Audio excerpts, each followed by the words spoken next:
It happened over a simple question in a busy kitchen. "Are you okay with meeting my friends next Saturday?" you asked. Your partner smiled and said, "Yes."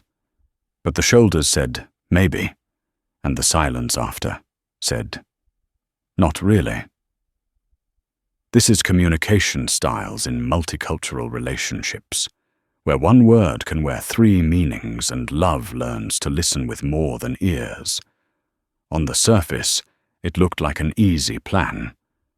Underneath, there were layers, duty to friends, a long week at work, and a cultural instinct to keep harmony over blunt honesty. You heard the word as a promise. They offered it as a gentle placeholder that protected the room for now. Welcome to Whispered Hearts, English, where we turn daily friction into smoother rituals and kinder talk. Tonight, we'll slow conversations down until they feel human again. You'll learn how culture shapes the way we signal yes and no, how to adjust without losing yourself, and how to build a shared language that travels with you from kitchen to car to family dinner. Culture writes scripts long before we learn to text. In some homes, clarity is love. You say what you mean and trust people to hold it. In others, care is love. You soften the edges, read the room, and let context do the heavy lifting. Neither approach is wrong. They're simply different ways of keeping people safe. Direct talk can feel like sunlight, everything visible, nothing hidden. Indirect talk can feel like shade, cool, careful, and kind to tender moments. High context styles expect you to notice eyes, pauses, and history. Low context styles expect you to take the words literally and move forward. If you've ever argued about tone, you've already met these maps. But there's something even quieter holding love together when words collide. We don't only speak with sentences. We speak with timing, with who asks first, with how fast we answer, and with how often we circle back. If your rhythms mismatch, even the perfect sentence can land wrong. Here's your first retention spark. Have you noticed which part of you speaks first? Your mouth, your eyes, or your silence? What would happen if you shared that truth out loud before the next important talk? I think with pauses, or I think while speaking. Knowing this saves both of you from guessing games. Start with a shared story of where your style came from. Maybe your family valued debate at the table, loud and joyful. Maybe your partner grew up reading hints to protect elders from embarrassment. Therapists report that when couples honor origins, defenses drop. You're no longer fixing a flaw. You're translating a tradition. Set the stage before the talk begins. Choose a place that cares for both of you.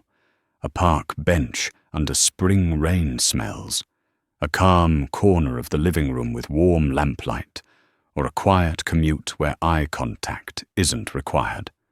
Agree on a time limit and a goal. 15 minutes.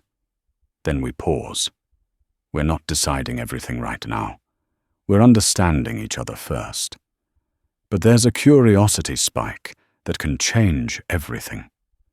What if meaning depends less on the word and more on the courage to check it? When you hear a soft yes, you can ask, is that a yes, yes, or a yes for now? When you hear no, you can ask, is this a hard no or a not yet? Tiny clarifying questions protect big weekends. Try a mirror and move rhythm during daily chats. One of you speaks for a short bit. The other mirrors a single line. You're saying the party feels heavy after this week. Then you move the ball. Would a shorter visit work? Mirrors don't mean agreement. They mean you heard the heartbeat of the words.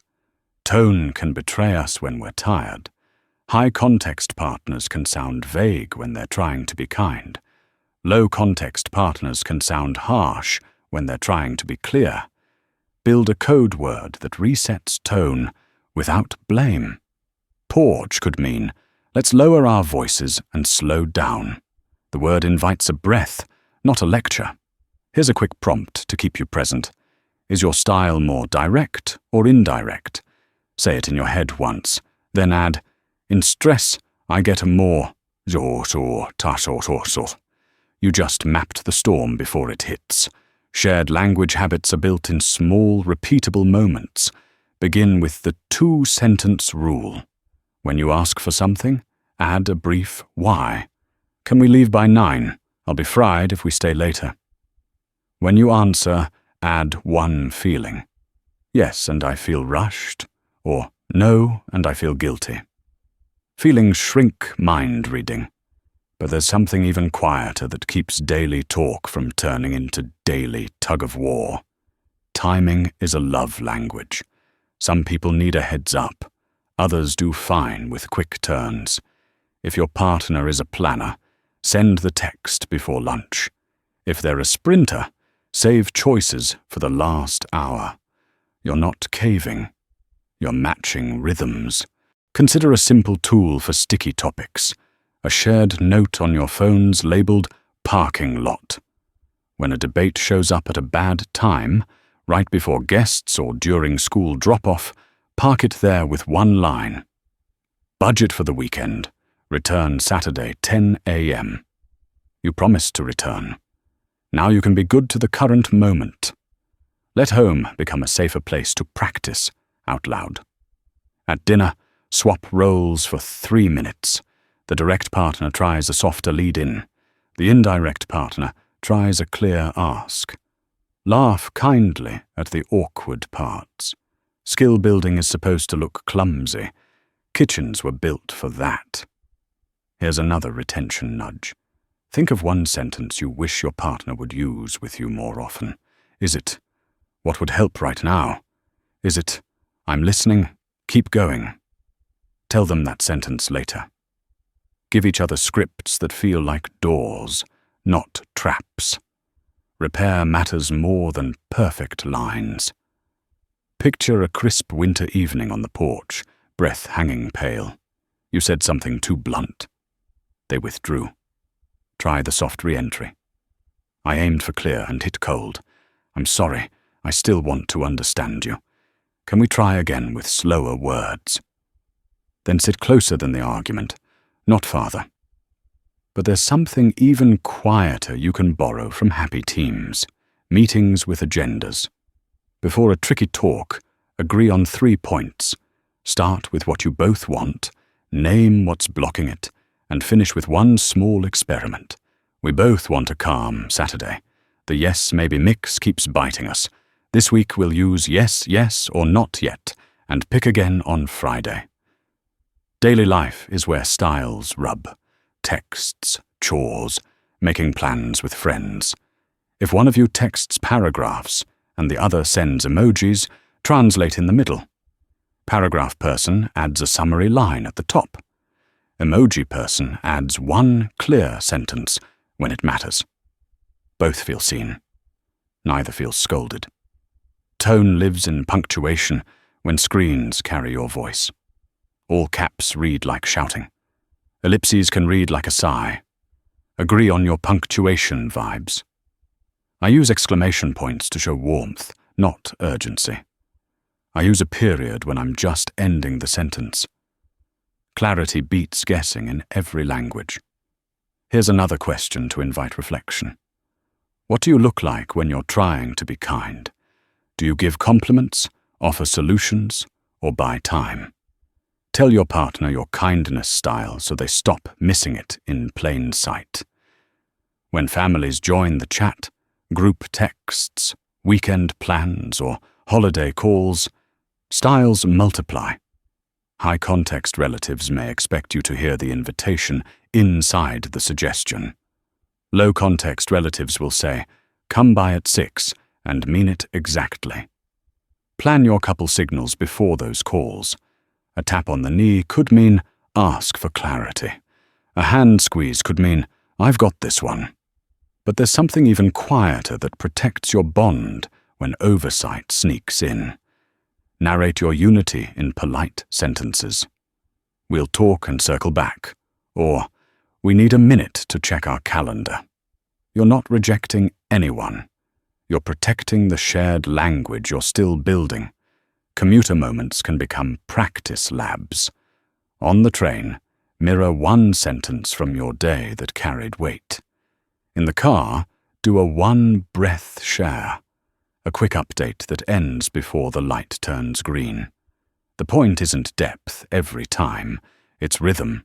Rhythm keeps daily talk from becoming only logistics. Direct partners, here's a kindness that costs nothing. Add a cushion when the stakes are high. I want to be honest and gentle. Then say the thing. Indirect partners, here's a kindness for balance. Add a headline first. I think I'm a no. Then share the reasons. Headlines calm eager brains. Midway through, hear this reassurance from whispered hearts. English. You are not wrong because you love clarity. You are not fragile because you love context. This is a room where your voice can be itself and still grow kinder edges. Belonging lives here. Big choices often reveal tiny style gaps. Moving, money, parenting, or planning a trip can expose every habit you've practiced. Decide on a decision day plan. How long you'll talk, how you'll pause, and when you'll vote. Some couples need a night's sleep between talk and choice. Others need to decide while courage is warm. Choose your path on purpose. Here's a curiosity spike as we shift to building habits. What if you stopped arguing about who's right and started asking what works? You don't need a global rule. You need a local one that fits your two lives. If a rule keeps the room kind and the week smooth, it wins. Create a tiny ritual that lowers heat fast. Tea before hard talk. A hand on the table that means I'm with you. A timer that keeps you from circling the same sentence for an hour. Ritual tells your bodies they are safe while your minds do hard work. When emotions spike, words can fail. Borrow paper, write a single sentence each, trade pages, read them twice. Something about ink slows the nervous system. It also gives the shy partner a fair turn. Keep those pages. 6 months later, you'll be amazed by your growth. Here's another retention spark. What's your go-to apology line when you miss? Does it center you or repair them? Try this version next time.